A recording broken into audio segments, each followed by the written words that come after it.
Hey, what's up, guys? Sam Hain here. I wanted to talk to you guys about I guess, deep topic, if you will. It's deep but commonplace. Um,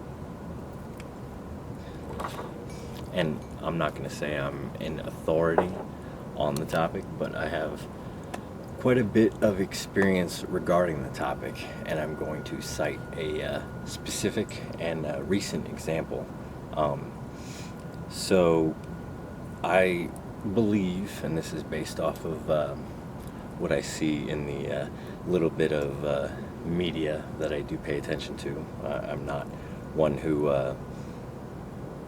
subscribes to major news outlets and mainstream news. I don't even really, to be honest with you, pay attention to news in general, just because, in my opinion, most of it isn't news, but that's a whole nother topic entirely. The point being, from what I've seen, I get the impression, based on YouTube, social media, that we, as a society, like to proclaim vehemently, and especially as of late, that we are inherently accepting and collectively open to people of difference. And when I go out and about and I do venues and meet and greets and stuff like that, I like to call that into question, because I think it's a lie. I think that 90% of people that say, oh, hands across America, we're all friends. I'm totally okay with gay people being with each other and marrying, interracial couples, pansexual, gender fluid, trans people. I'm okay with all of it. I think that's bullshit. I think that a majority of Americans merely prescribe to that mindset and saying it because now that's the trendy thing to do, is be accepting and open-minded. Doesn't mean they actually are. And the case in point that I'm going to reference is it's not necessarily, I don't have definitive evidence. It's speculation, and I will admit to that, but I'm sure quite a bit of you can identify with this specific encounter in, a myriad of ways. But I was in Old Town Scottsdale, which is fairly well known for being richy rich, kind of cookie cutter, middle America type people. You don't see anybody that's alternative in that area, is my point. And I went out there scouting locations for a potential future venue for a show that I'm going to host. And the first bar I went to, not a word. Didn't say anything, treated me as any other customer. And come to find out after the fact, when I returned the second time, the owners were actually present as patrons in the bar when I was in attendance. They said nothing. I mean, and they were inquisitive in terms of their looks and whatnot. But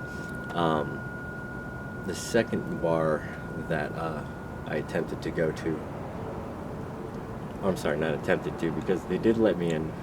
It was Casa del something. It doesn't matter the name. I'm not trying to use this video to blast an establishment. We were in there for, I'd say, about an hour and a half, give or take. Originally, we were not going to even go in because the person that we were going to meet, which was, I guess, one of the upper management people, didn't happen to be there. But there was a customer, just regular patron, never met this dude in my life. He saw me. He was very inquisitive and interested, and basically extended an invitation for us to join him for drinks. Very nice of him. So of course I accepted and I said, yeah, for sure. So, like I said, in there for about an hour and a half. He's spending quite a bit of money on drinks for everybody in my group, myself included, including his group as well. He had more friends show up, and I go out to smoke. And third or fourth time I go out to smoke. Upon returning, the head bartender is on the phone and tells me that I need to leave.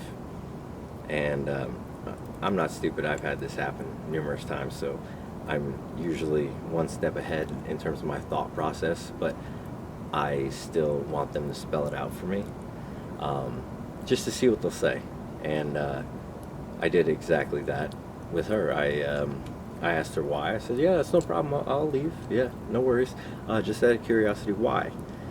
She's going back and forth between the phone and me and trying to collect an answer in her empty head as quickly as she can.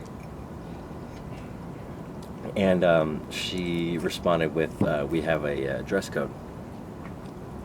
So I countered immediately with, oh, okay, I understand that. That's cool. What's your dress code? While asking her this, I'm observing the patrons around me behind her. For context reasons, she's wearing like a black romper and sandals, flip-flops, whatever. And she said, it's business casual. So I just kind of chuckled, and directly seated behind her, there was a gentleman who was wearing swim trunks, a just regular t-shirt, and flip-flops with socks on. Not really business casual. Herself, she was, as I explained, wearing flip-flops and romper. Not really business casual, and you're an employee, you're not even a patron. So I would expect the employees to have to adhere to a stricter dress code if they're trying to assert the fact that this establishment only allows people that are dressed a certain way. You should embody that. Not really the case. Plus, the other waitresses are all wearing black cut-off jean shorts, coochie cutters. They're in their vagina. I can see the bottoms of their ass cheeks, and low-cut V-neck black tops. Not really business casual last time I checked. But I knew the real reason, and I said, no, that's fine. I understand. I did counter with, why is that guy directly behind you?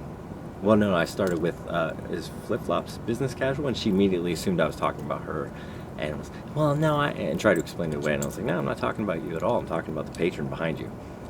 And her counter to that was, because I had said prior to that, there's no problem, I'll leave, I have no issues with it, I'm just curious as to why. And she referred back to that counter with, well, if you didn't have a problem with it, you would just leave. Pretty much, evading the originals, or the last statement I had made, because she didn't have anything else to say. That's the experience. The points I want to make is, I don't think that was due to an owner calling in or expressing any sort of disdain. As far as I know, there was no upper management there besides that lady in particular. I think it was directly correlated to a customer who was in attendance that just didn't like what they saw, made them uncomfortable, or they didn't want to see it, or they thought I was a juggalo, or whatever assumption you want to, use as a placeholder. It doesn't matter. Which, to me, reaffirms the standpoint that we're not all accepting. I get it. I have clown makeup on. I have shit in my face. I have weird contacts. I have, stiletto nails. I have a bunch of chains on me, whatever. Alternative dress wear. If I'm not causing a problem and not directly affecting your customer or your clientele, because what's to say, 40, 50 years ago when there was, and I'm not comparing, I'm just using it as an example because there is no comparison in terms of race. I have no real standpoint there, but when there was, resegregation, when that first came about and Jim Crow was abolished and whatever, black people were allowed to go wherever they wanted. A black man walking into just a restaurant, a diner that didn't, prior to that, allow coloreds in their establishment. What's the difference between a customer pulling a waitress aside and being like, yeah, I don't like that colored boy sitting at that diner table, and the waitress coming up with, because I know it still goes on to this day, the waitress going and saying, oh, you're flying gang colors. Let's say he has red shoes on, and she just uses that as a platform for her racism. You see what I'm saying? It is very similar. By no means the same thing at all, and I'm not saying they are. I choose to put this face on and do what I do. People that are black or of a different race don't choose it. They can't change that. But the point still stands that whether you choose to be different or you were born different, either you're judging people that are different or you're not. And referring back to my first point of we live in a society that predominantly likes to act like we're open-minded and accepting Caitlyn Jenner, yay! I think most people are liars, because if we were truly accepting of difference in any form, whatever form it comes in, then it wouldn't be a continued issue. I get denied entry and kicked out of a lot more places than you think. I don't cause a scene, and I usually just inquire why. Universal Studios, I asked, case in point, I asked them where their rules were posted that they couldn't have somebody with face paint. And they said online. And I was like, well, that's not really a good spot for it, is it? But I was like, all right, yeah, no worries. You guys are doing your job, I understand. I'm not trying to cause problems for you. I'm not going to fight with you on it. I get it. This is your establishment, and you can choose who pays it patronage or not. And I leave. But it's a lot more than most people probably think. And it doesn't really bother me because I choose to do it. But I'd be lying if I said it doesn't bother me at all, because I look back at places where I've gone in incognito, if you will, without makeup, just piercings and contacts. Granted, again, those are things that I choose to do to myself, which ostracize me from the general population, and I understand that, but it's such a trivial thing to fixate on, and it's just appearance. But yet, as a society, we seem to fixate on appearance rather than the actual substance of the human being that is housed inside that shell that we observe as appearance. We're more fixated on the outside, and we do not give them a chance for introductions or to prove themselves or to show us that they're not what we assumed or stereotype them as. Myself, I give everybody a chance to show me that they're not what I originally thought. I've met people that look like they came straight out of jail. Face tattoos, yoked, talking like they're a reject from Jersey Shore. And believe it or not, some of those people, in fact, are actually highly intelligent and really, really down to earth. They just had to shed that bravado and that skin that they've built up because of society for me to see that true self.